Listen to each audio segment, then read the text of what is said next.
Hello, everyone. Thank you for joining us again. We decided to record this presentation for NAMI Durham Student Support Group to accommodate our members or participants who were unable to make it to our session. This information will be left open on a public platform and will be presented by myself. I'm Katherine McKoy. This is Zaphenia Jones, Zaphenia Wave. And Kyaisha is down at the bottom in yellow. So thank you guys again for taking interest in the session and participating as you are able to. So before we get started, let's go over the disclaimer. Our disclaimer is this group should be used to discuss and process topics chosen by group members and facilitators. This group is not a counseling group, nor is it a substitute or replacement for mental health counseling. The group is held by NAMI Durham interns to support students in processing and does not serve to diagnose or provide treatment. Lastly, the views of the group and the facilitators are not of North Carolina Central University, NAMI, or its affiliates. And now we will go over the rules. Rules of the group are pretty simple. This is a safe space for everyone, so respect is our most important and first rule. And in virtual videos, it's a little bit easier to explain this, but that means making sure that your sound is not on while you're not meaning to talk, giving people the opportunity to finish what they have to say. And if you have any distractions, having your camera off. The second rule is to keep the group's conversation confidential. This helps us to trust each other in the discussion and process of topics. And then our third rule is for participants when we're doing this in real time, that participants not filter themselves by trying to fine tune their words, but refrain from explicit and offensive language. And fourth, this rule is for students who are participating from NCCU Social Work Department for field hours. You have to attend the full session in order to get the hour. So our topic for today is going to be mindfulness. What is mindfulness? I'm not sure if anyone has heard that word before, is familiar with what it is, but before we get into talking more about it, we want to explain what it is. So mindfulness is the quality or state of being, state of consciousness to where you're aware of things that are going on. It's a moment-to-moment awareness of one's experience without judgment. In simpler terms, it's where you slow down your thinking, so activity in the brain and or body to observe thoughts, feelings, emotions, things that are happening without judging those things. It's important to understand that mindfulness is a state and not a trait.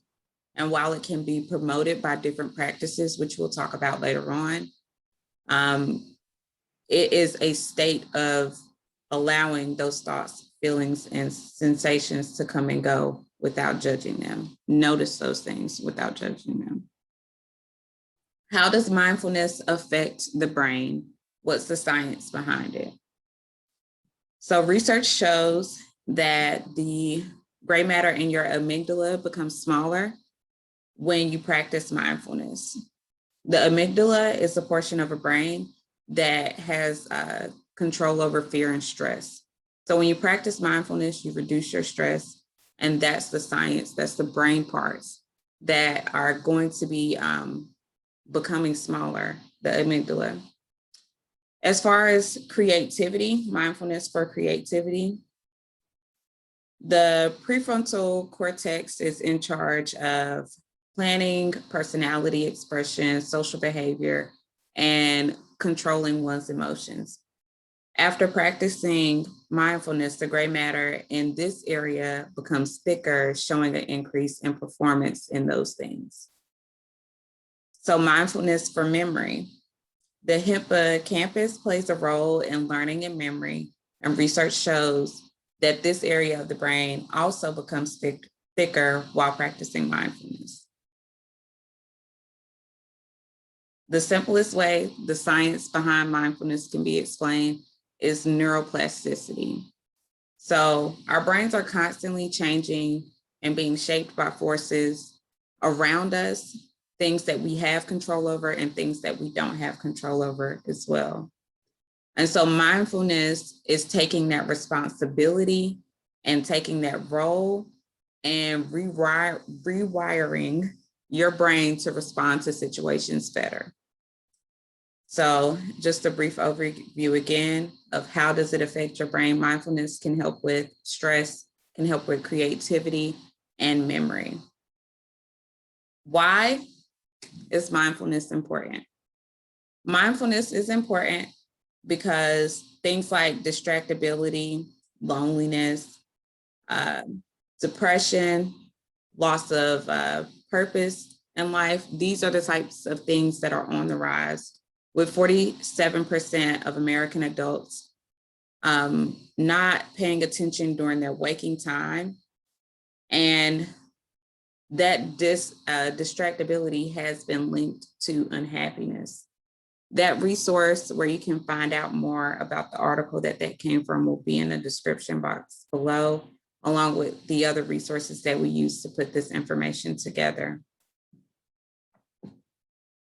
And so, as stated before, loneliness, distractibility, depression, suicide rates, all these things have been on the rise. And these things, some of them are related to predictors of early death. So for example, lack of purpose is predicted to an early death, as well as a loneliness being predicted to early mortality, more so than obesity. So this is why mindfulness is important. Our health is important. Our well-being is important.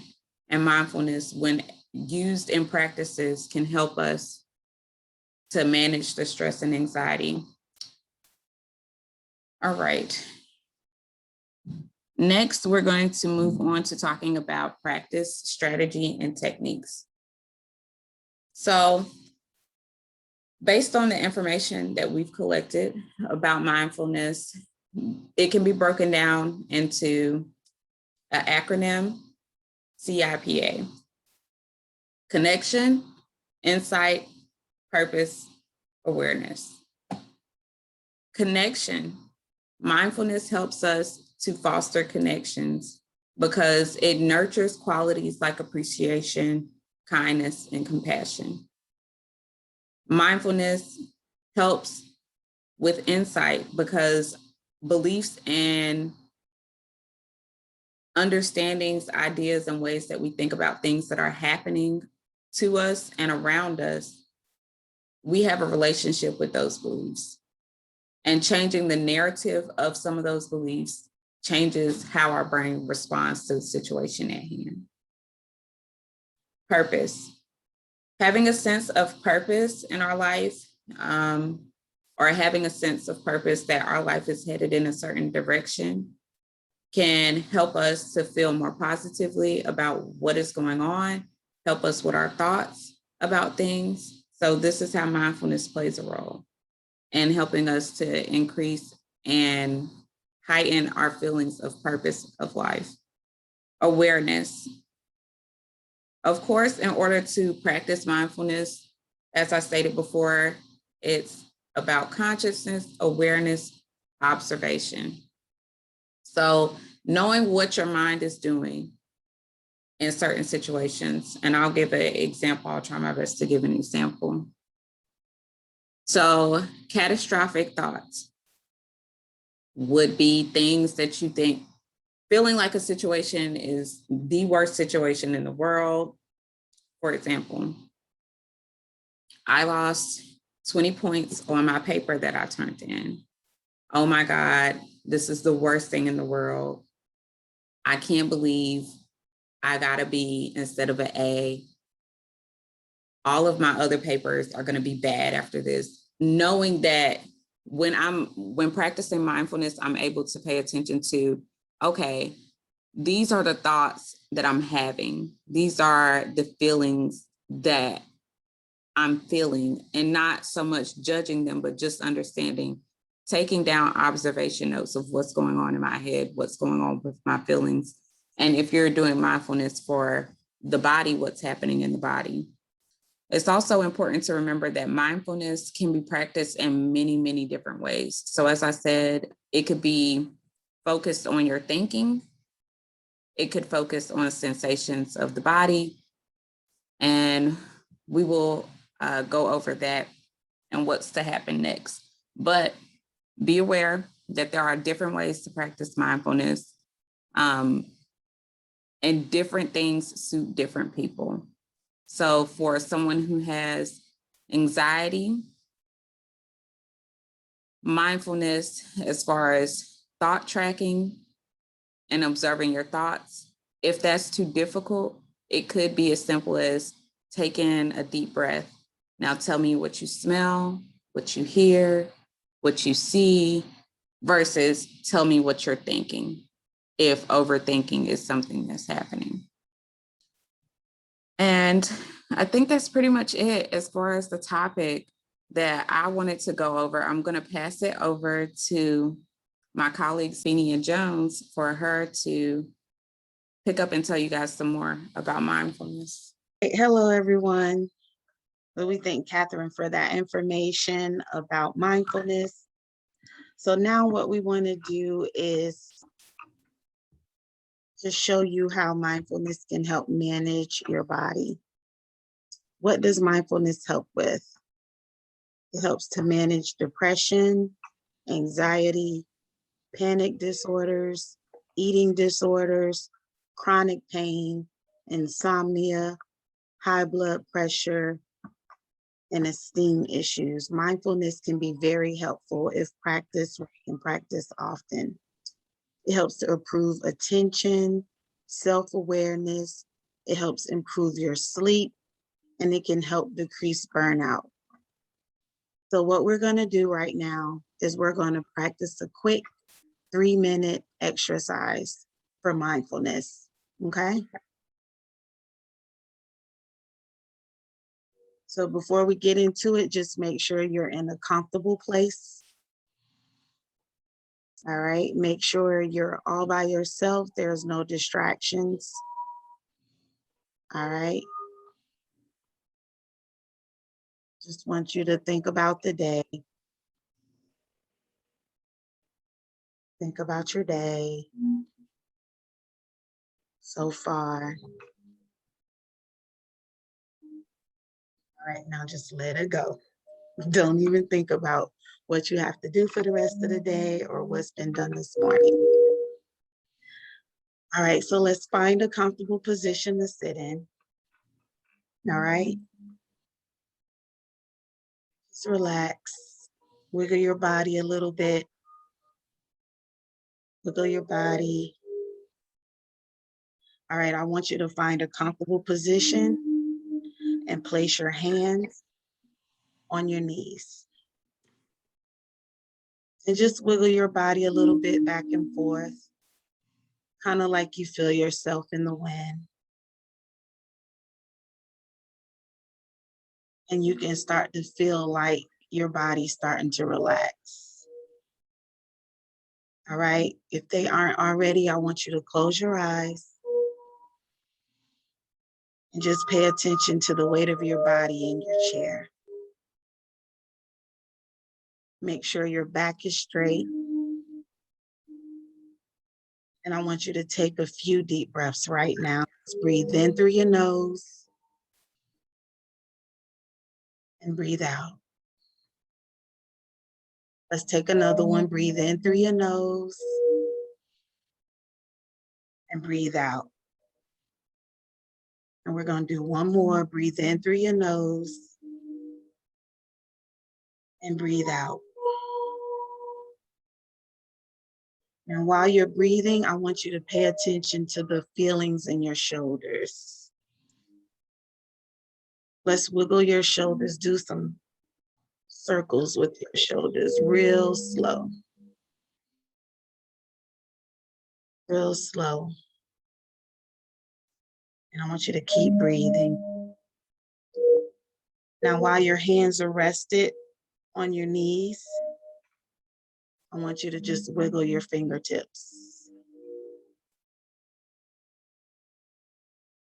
All right, let go of any tightness in your body. And let's continue to take those deep breaths. Breathe in and breathe out. Breathe in and breathe out. I want you to pay attention to what it feels like as the air enters into your nose and filling up your lungs. Pay attention to how your stomach rises and falls. Breathe in and breathe out. Right now, you should be relaxed. You shouldn't be thinking about anything except for where you are right now at this moment. Breathe in and breathe out. Let's breathe in and breathe out. All right, and let's wiggle those fingertips again real slow. Relax your legs. And let's wiggle those toes.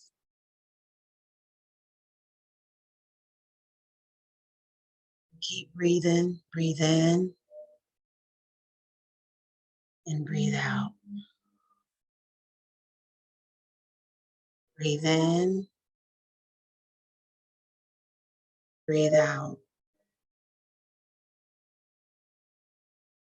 All right, let's rock that body again. Let's go back and rock that body from side to side, real gentle. It's kind of like you can feel yourself blowing with the wind. Relaxed.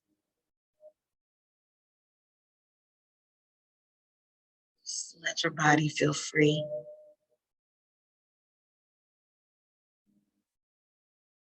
All right, and we're going to take 3 more breaths. Breathe in, breathe out. Breathe in, breathe out. Last time, breathe in and breathe out.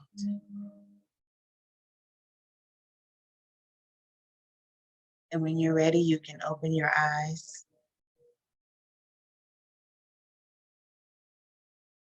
You don't have to move right now, just sit.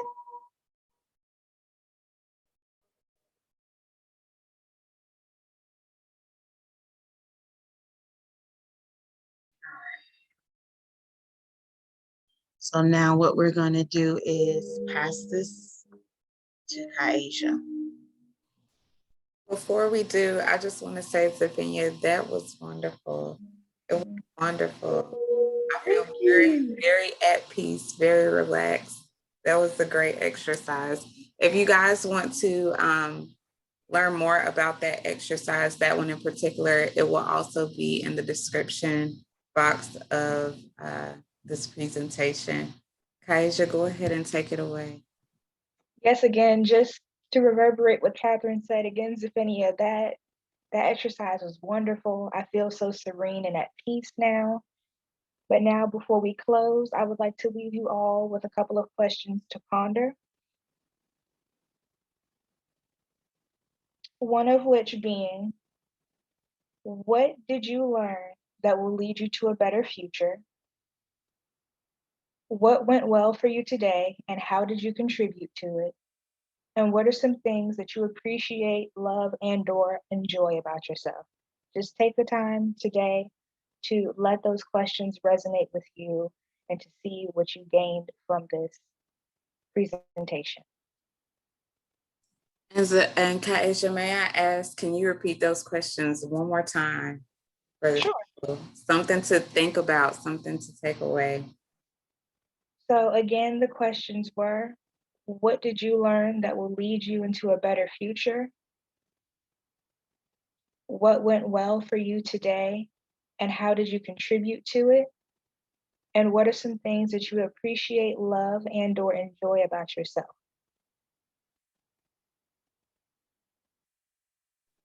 Thank you for that. So before we part, we want to leave you guys with some inspiration, some type of quote, something to think about or remember in relation to our topic. Mindfulness isn't difficult.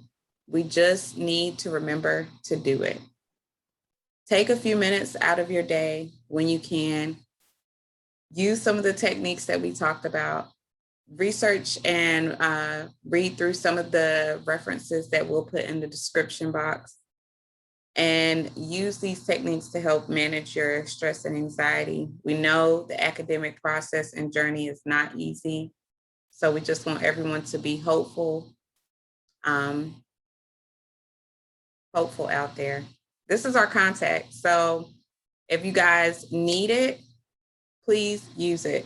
You can email us questions, comments, concerns at this email address here. Thank you all for joining our presentation, viewing it at your leisure. We really appreciate you guys. See you later.